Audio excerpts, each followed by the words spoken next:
మీరు హిందువే కదా సార్? హిందువే కదా? దేవుడిని నమ్ముతారు కదా? ఎస్. ఓకే. ఇప్పుడు నేను అదే నమ్ముతారు. ఓకే. నేనేమంటున్నానండి సార్, ఇప్పుడు విస్తృతంగా ఈ మతాల మార్పిట్లనే ఇష్యూ జరుగుతోంది. Congress is a secular party, నేను కాదను. అన్ని మతాల వాళ్ళు కలవాలా, అన్ని మతాలు ఈక్వల్గా ఇది ఉండాలనేది డెఫినెట్గా మీ పాయింట్ చాలా మంచిది ఎజెండా. కానీ నేనేమంటున్నానంటే, ఒక మోసపూరితమైన ఒక అట్మాస్ఫియర్ క్రియేట్ చేస్తూ మత మార్పులు చేస్తున్న ఈ క్రిస్టియన్స్, కొంతమంది పాస్టర్స్ వీళ్ళందరూ ఉన్నారు కదా, వాటి మీద మీ ఒపీనియన్ ఏంటి? అడగడానికి కూడా కారణం ఏంటంటే, అభినయ్ దర్శన్ అనే ఒక పాస్టర్ ఇష్యూ రీసెంట్గా బయటకు వచ్చింది. ఆయన ఫేక్గా ఆయన మీద దాడి చేయించుకొని ఒక చిన్న మత కల్లోలం సృష్టించాలనే ఒక వైపు తీసుకొచ్చాడు కదా. అది ఒకవేళ ఫేక్ అని బయటపడి ఉండకపోయి ఉంటే డెఫినెట్గా హిందువుల మీద ఒక చెడు పేరు వచ్చేది. అంటే ఒక పాస్టర్ కొద్దిగా బాగా ఎదుగుతున్నాడు, కష్టపడుతున్నారు ప్రజల కోసం అంటే హిందువుల మీద ఒక యాంటీ ఫీలింగ్ వచ్చేది కదా. సో ఇట్లాంటి ప్రోగ్రామ్స్ వీళ్ళు చేస్తున్నారు. దీని మీద చర్యలు ఎందుకు కాంగ్రెస్ గవర్నమెంట్ తీసుకోవట్లేదు సార్? అంటే ఒకటి మోసమే కదా సార్. ఎక్కడైనా ఏదైనా మోసమే. మోసాన్ని ఎప్పుడు కూడా ఏ పార్టీ మేమే అని కాదు, ఎవరైనా వెనకేసుకొచ్చేది ఉండదు. That Congress is a secular party. అన్ని కులాలు, అన్ని మతాలు, ఎందుకంటే భారతదేశానికి స్వాతంత్రం తెచ్చిన పార్టీ కాంగ్రెస్ పార్టీ. అవును. భారతదేశంలోనే కాదు, ప్రపంచ దేశాల్లోనే అతి ఘన చరిత్ర కలిగినటువంటి పార్టీ కాంగ్రెస్ పార్టీ. రైట్. 138 సంవత్సరాలు అయింది బ్రదర్ కాంగ్రెస్ పార్టీ. మీకు అర్థమైందా? అంత ఘన చరిత్ర కలిగిన పార్టీ. ఎందుకంటే ఇందిరమ్మ గారి ఇదేంటంటే గరీబీ హటావో. ఇవాళ ఆ రోజు ఆమె ఎత్తుకున్న ఆ గరీబీ హటావో నినాదమే ఇవాళ భారతదేశాన్ని ప్రపంచ దేశాల్లో అగ్రగామి దేశంగా నిలబెట్టడంలో అది ఉపయోగపడింది. నెంబర్ 1. నెంబర్ 2, సరే జవహర్లాల్ నెహ్రూ గారు ఇవాళ కాంగ్రెస్ పార్టీ గురించి చెప్తా బ్రదర్. ఘన చరిత్ర ఏంటంటే, కాంగ్రెస్ పార్టీ భారతదేశానికి స్వతంత్రం తెచ్చినాక మన తెలుగు రాష్ట్రం నాటి ఆంధ్రప్రదేశ్, అంతకుముందు తమిళనాడులో ఉండొచ్చు మనం, తర్వాత ఆంధ్రప్రదేశ్ సపరేట్ అయ్యి ఉండొచ్చు, ఇప్పుడు 2 రాష్ట్రాలు అయ్యండి. నేను అంటున్నా బ్రదర్, ప్రతి ఇరిగేషన్ ప్రాజెక్ట్ కాంగ్రెస్ హయాంలోనే జరిగినాయి. సార్ మీరు డివేట్ అవుతున్నారు టాపిక్ నుంచి. అభివృద్ధి కాంగ్రెస్ నేను చెప్పేది. నేను అడుగుతుంది ఏంటంటే, అంటే మీరు ఇప్పుడు ఒక మతాలు ప్రాంతాలు అని మీరు అడుగుతున్నారు. ఒక మాట నేనే అంటాను సార్. ఇప్పుడు ఒక డాక్టర్ ఉన్నాడు సార్, సొసైటీలో ఒక డాక్టర్ ఉన్నాడు. వాడు ఏదో దొంగ డాక్టరు, ఫేక్ సర్టిఫికేట్ పెట్టుకున్నాడు అని ఎప్పుడన్నా పేషెంట్లు బయట పెట్టారు అనుకోండి, తీసుకుపోయి జైలు వేస్తున్నారు కదా సార్. డెఫినెట్గా అంతే కదా. ఒక టీచర్ ఉన్నాడు, అతనికి ఎడ్యుకేషనే లేదు, కానీ ఫేక్ సర్టిఫికేట్ పెట్టుకొని వచ్చాడు, ట్రీట్మెంట్ చదువు చెప్తూ బయటపడ్డాడు అనుకోండి, క్రిమినల్ లా కింద నేను లోపలేస్తున్నారు కదా సార్. ఇప్పుడు చాలా చర్చలలో ఒక మనిషి వస్తాడు, అతనికి ఏదో కాల్ ప్రాబ్లం నడవలేదని చూపిస్తారు. ఈయన ఏ టచ్ అనగానే ఈయన లేచి కాళ్ళు వేసేసుకొని నడుచుకుంటూ వెళ్ళిపోతున్నాడు. ఇది క్లియర్గా మోసం అని కనపడతా ఉంది. అయినా కూడా ఇలాంటి మోసాలని ఎందుకు ఆపాలనేది ఆలోచన ప్రభుత్వాలకు రావట్లేదు. కాంగ్రెస్ ప్రభుత్వం మేబీ ఇది కూడా ఆలోచించాల్సిన పాయింటే కదా.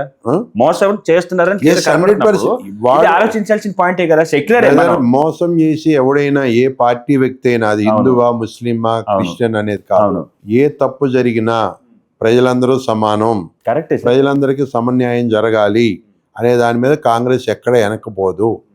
అర్థమైందా?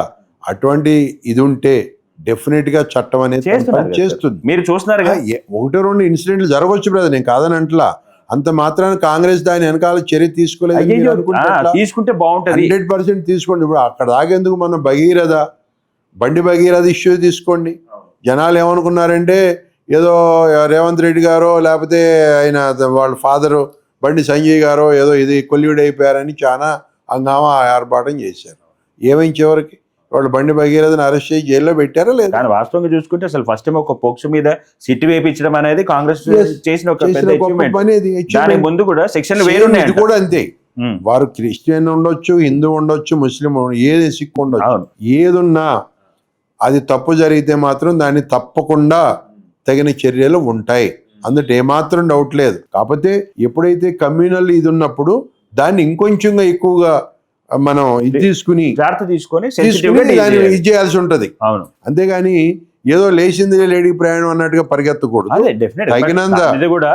తీసుకుంటే బాగుంటది అనేది డెఫినెట్ గా 100% జరుగుతుంది. వాస్తవాలు ఏంటి, ఏం జరిగింది ఎగ్జాక్ట్ గా అనేది పోలీసు వ్యవస్థ తప్పకుండా చర్యలు ఉంటాయండి. అభినయ్ దర్శన్ ఇష్యూ మీద మీ కామెంట్ ఏంటి సార్?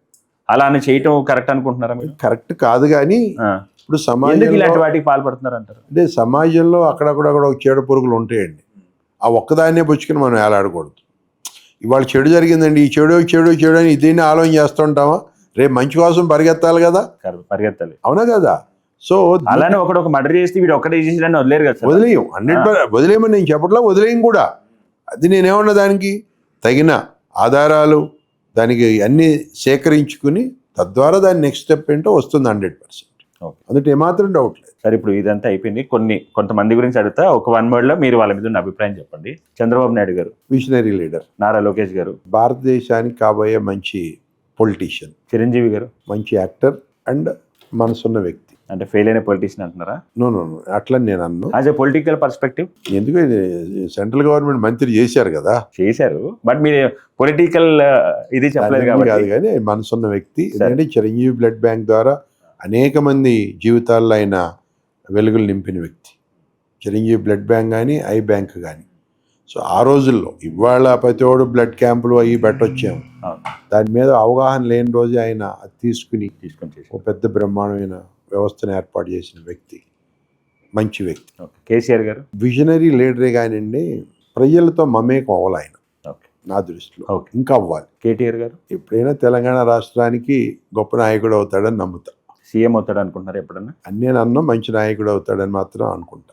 రేవంత్ రెడ్డి గారు దమ్మున్న నాయకుడు, చెప్పి సీఎం అయ్యాడు ఆయన. నెక్స్ట్ 2034 వరకు కూడా నేనే ఉంటాను, ఆ తర్వాత చెప్తున్నాడు కదా, డెఫినెట్ గా ఆయనే ఉంటాడు. అంతేనా సార్? ఆయన చెప్పి సీఎం అవ్వలేదా? అయ్యారు. డెఫినెట్ గా 34 వరకు ఆయనే ఉంటాడు. ఆయన ఆధ్వర్యంలో మేమంతా కూడా బ్రహ్మాండంగా మన ఈ తెలంగాణ రాష్ట్రం మంచి రాష్ట్రంగా ఇదవుతుంది. ఇంకోటి, భారతదేశానికి ఒక ఆదర్శవంతమైన రాష్ట్రం అవుతుంది. ఓకే. రాహుల్ గాంధీ గారు గొప్ప నాయకుడు అండి, గొప్ప వంశం నుంచి వచ్చిన నాయకుడు ఆయన, నిస్వార్థమైన రాజకీయ నాయకుడు అండి నా దృష్టిలో. ఆయన ప్రధానమంత్రి కావాలంటే మన్మోహన్ గారి టైంలోనే అయ్యేవాడు. ఆయన ఎప్పుడు ఒక పదవి కోసం దీనికోసం ఆయన ఆరాటపడలా. ఒక నిస్వార్థ రాజకీయ నాయకుడు రాహుల్ గాంధీ గారు. సో మీ కాన్స్టిట్యున్సీ ప్రజలకి, లేకపోతే మీ కమ్మసమ్మ వాళ్ళకు కూడా, అంటే మీరు ఇప్పుడు కార్పొరేట్ చైర్మన్ కాబట్టి నెక్స్ట్ మీ కార్యాచరణ ఎలా ఉండబోతుంది? మీరు అడిగారు, కమ్యూనిటీకి మీరు ఏ విధమైన చెప్పబోతున్నాను. నేను కమ్మ కులంలో పుట్టాను, కమ్మ కులాన్ని నేను గౌరవిస్తాను, మనస్ఫూర్తిగా ఆరాధిస్తాను. అందుట్లో నేను ఏమాత్రం భయపడేది లేదు, తొణికేది లేదు. ఓకే. అందుకు ప్రభుత్వం నుంచి ఏ సహాయ సహకారాలు ఉన్నా నేను కులానికి అందించడానికి డెఫినెట్గా, కులంలో ఉన్న పేదల విద్యార్థులకు కానీ, ఇంకా పేద ఈ మెడికల్ ఫెసిలిటీస్ ఏర్పాటు చేయడంలో కానీ డెఫినెట్గా నా వంతుగా, నా పర్సనల్గా కానీ, నా కులం ద్వారా కానీ, నా ప్రభుత్వం ద్వారా కానీ నేను చేయగలిగింది చేస్తా. ఓకే. ఇది ఒక వంతే, ఒక పార్ట్. రైట్. తర్వాత నా కుకట్పల్లి ప్రజలు నన్ను ఆరాధించి, నేను ఈ కులమా ఆ కులమా, ఈ ప్రాంతమా ఆ ప్రాంతమా అని నన్ను ఎవరు చూడలేదు. నేను అందరి మనిషిని. ఎందుకంటే నాకు హైదరాబాద్తో 50 సంవత్సరాల అనుబంధం. నేను ఈ పక్కనే ఉన్న ఆల్విన్ కంపెనీలో ఒక సూపర్వైజర్గా, ఒక అసిస్టెంట్ ఇంజనీర్గా, ఒక వ్యాపారవేత్తగా, నేను ఇక్కడ కుకట్పల్లిలో రాజకీయవేత్తగా వాళ్ళు నిలబడి ప్రజల పక్షాన, ప్రజల కోసం పోరాడుతున్నటువంటి వ్యక్తిని నేను. రిజల్ట్ వచ్చి నేను 70,000 మైనస్తో ఓడిపోయానన్నా కూడా కించిత్ బాధపడలా నేను. ఎస్, 70,000 అయితే వచ్చినాయి నాకు సంతోషం. ఆ 70,000 మంది కోసం నేను నుంచోవాలనుకున్నా. Next day itself I started my Kukatpally ప్రజల గురించి నా ఆలోచన మొదలెట్టి నేను ఏం చేయాలి. ఎస్, గెలిపోవటం సహజం, ఒక ఓటమిని కూడా నేను ఆస్వాదిస్తున్నాను. ఎందుకంటే ఒక ఓటమి వెనకాల రేపు రాబోయే విజయం ఉంటుంది. నా తప్పులు నేను తెలుసుకుని ముందుకు సాగాలని నాటి నుంచి నేటి వరకు కూడా కుకట్పల్లి ప్రజలతో మమేకమయ్యాం.